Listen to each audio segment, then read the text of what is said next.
Ron Darling and I separated by about 8 feet and about 1.5 feet in height. So we're going to talk right now about free agent starters in 3 different buckets, if you will.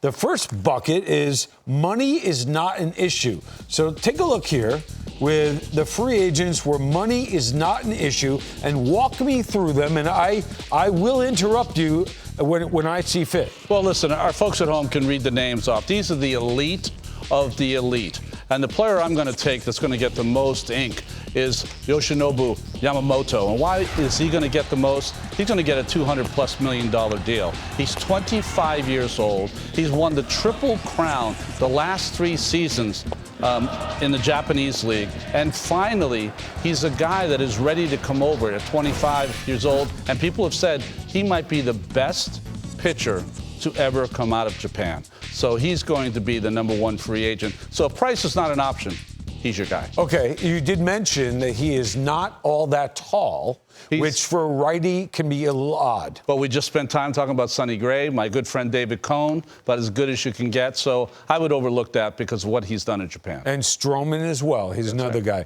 Right. Okay, so now we move on to our next category. Underrated free agent starters.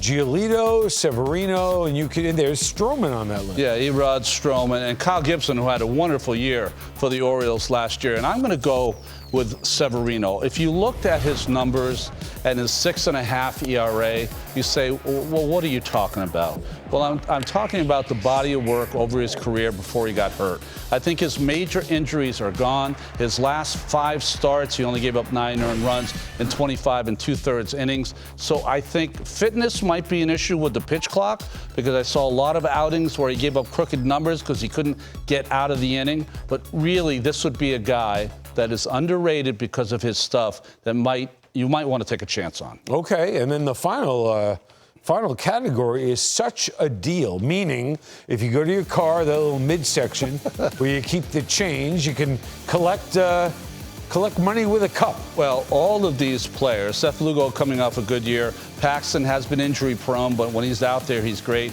Wade Miley has proven that he's going to throw strikes. Manaya is trying to make something from himself. But Michael Walker is really the person. The last 2 years, no one really knows this about Walker.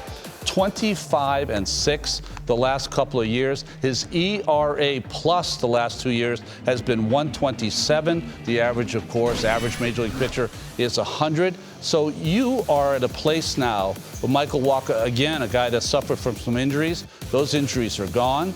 He right now is fully formed and able to maximize that changeup, that high fastball, and I think he'd be a guy that would not cost you a lot, but add a lot to your rotation. And when people say what was wrong with the Padres, it was not Michael Walker.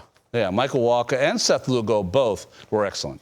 Ron Darling, we thank you so much. Sorry I couldn't memorize it. I had to bring the paper. We all have paper, don't we?